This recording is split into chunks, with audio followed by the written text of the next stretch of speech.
What's going on, everybody? I'm Slav-in-a-tor-ski and welcome back to the channel. So I wanted to do the first shooting video of the year. I finally had a chance to take my Fedarms Pump 12 out shooting to get a feel for it. I know I haven't been putting much shooting footage up lately, so I've been trying to change that. Now, full disclosure, I took this out skeet shooting. I know we got picked on for bringing this out skeet shooting. It's actually a group of us, friends. We went out for a bachelor's party for one of the guys, and we brought several different guns out to go skeet shooting, and I figured, oh, why not? I need to shoot this anyways, so we'll bring it out there. But that video will be incoming too with some very good shooting footage. But I took a ton of footage. Expect this video to have some nice gun porn in it. I think you'll enjoy it. But we'll go ahead and we'll cut here. I'll put a little bit of the shooting footage in. We'll come back and I'll tell you what I think.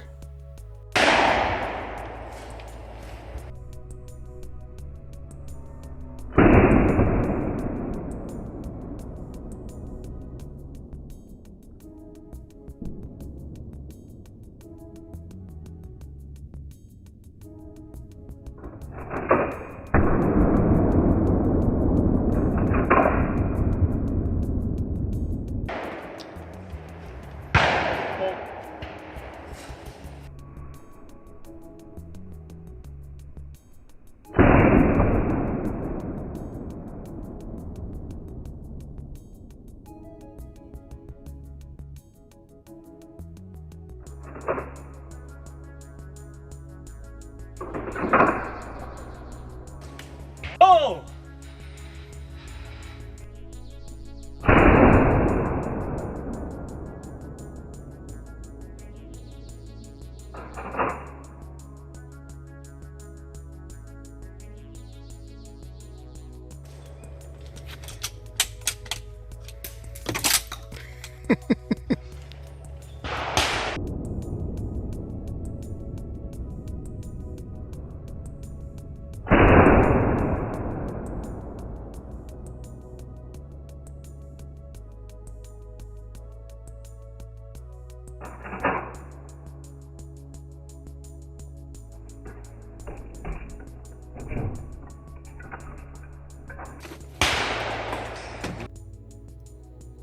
Alright, so we'll go over this, what I think after the range trip. Now, one of the things, this is unloaded, just so you know. Nothing in the chamber at all.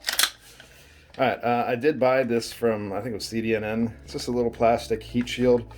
One of the issues I did notice with the heat shield is it slides forward very easily. It's not that secure, no matter how tight you make it. So that's one issue we had when people were racking the slide. They were kind of catching on a heat shield. So if you want to put one of those on here, just keep that in mind. I mean, it looks good. It keeps you from burning your hands as much, but it does move. One of the other issues I did notice, and we did have a lot of new shooters that day, a couple people that had never even fired shotguns before. So it's probably a little bit of user, well, it is a little bit of user error, but some people may not know this, so I figured to bring it up. When you are racking the slide on this, you bring it all the way back, and some people bring it forward, but they don't pull it forward the extra way. So they wonder why they get a dead trigger. With this one, you have to give it a good all the way back, all the way forward. Full stroke that sucker. We know you guys can do it. That's one issue that we noticed with that. One of the only few issues I actually had with it. You'll see with the skeet shooting, this actually works pretty well. Since the front blade sight is actually a blade, just a bead, that helps a lot with the accuracy, because you can turn that, you know, you aim it just right so you don't see it from the side at all. You know you're pointing directly at what you're aiming at. So I do like that front blade sight. That helped a lot. Now, as far as accuracy is concerned, myself, I haven't been skeet shooting in years before that trip. So at first I sucked. And a lot of the new people out there stunk too, so all of us felt a little bit better.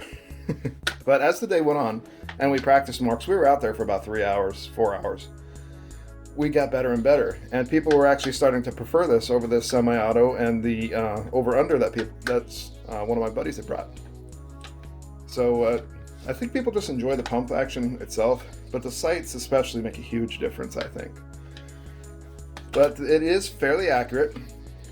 There are no chokes or anything, you just get a tube, so if there was an option to have chokes on here, that would probably help with this. but I didn't run into any issues with that. We were actually doing pretty good with birdshot, just taking down some clays.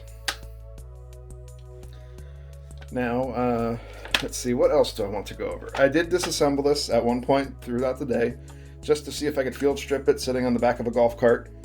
Took it apart. My clumsy butt dropped all of this in the dirt and the sand. The bolt came flying out, hit the dirt. I had to have one of my buddies help me pick it up, put it back together, went back to shooting. Worked perfectly fine, even with all that dirt and grain in there. Of course, I took it home, took it apart, cleaned it up after that. Now, one of the issues I did notice, I don't think that is the firearms problem, and I'll explain why. The ammo we're using, I don't recognize it. It came in a brown box. I haven't seen it before. It wasn't like Federal or something that I'm used to. But we bought it actually at the clay shooting place. We bought it by the actual crate. I had a lot of light primer strikes with this on the ammo. And I could tell because, I picked up the ammunition, I looked at the back, you could see the indentation on the primer, but no ignition. Of course, I would toss it back in, rack it in there again, pull the trigger, and it went off the second time. So I'm wondering what the issue is, because not only did this firearm have that issue, the over-under, which was also a 12 gauge, had that issue a couple times as well. So I don't think I'm going to put that on this gun. Now the over-under did have it less, so I think maybe it's also a $1,000 gun. This is a $200 gun. The over-under had less issues with that, but it did still run into them. So I'm wondering if this just is a little bit pickier on certain types of ammunition than other firearms. But that's the only real concern I had with it. Again, you take it, you fire it back into the chamber, pull the trigger, it went off the second time, so no wasted ammo. As far as that, I really didn't have any issues. It was easy to port around. It's not too heavy. It works out great. The pad I put on here, I don't remember if I put that in the last video or not, but I actually put a pad on the back of it. Holds a couple shells. It has a zippered box or a zippered bag where you can put some more shells or tools if you need to. And it has kind of a velvety feeling cheek rest right here. That is nice. If you're trying to aim for clays, I would suggest getting something with that velvet cheek rest on it. You think it's stupid, but your cheek will thank you. That is extremely comfortable. But that's all I had in the video. It is awesome. I wanted to put up a follow-up on this, showing what my thoughts were after getting it out to the range, putting up some gun porn on here also, just for you guys to enjoy. I'll put up another little section of gun porn at the end of this, and then that'll be it, just to kind of close out the video. I hope you guys like this. If you have any more questions, let me know down in the comments section. And if you'd like to see any more, subscribe.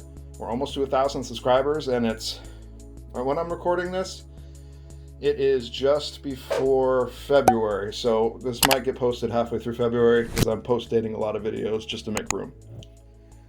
But I hope everyone enjoyed this. Stay safe. Keep your family safe. I hope you have a great one, and we'll talk to you again in the next video. Take it easy, everybody.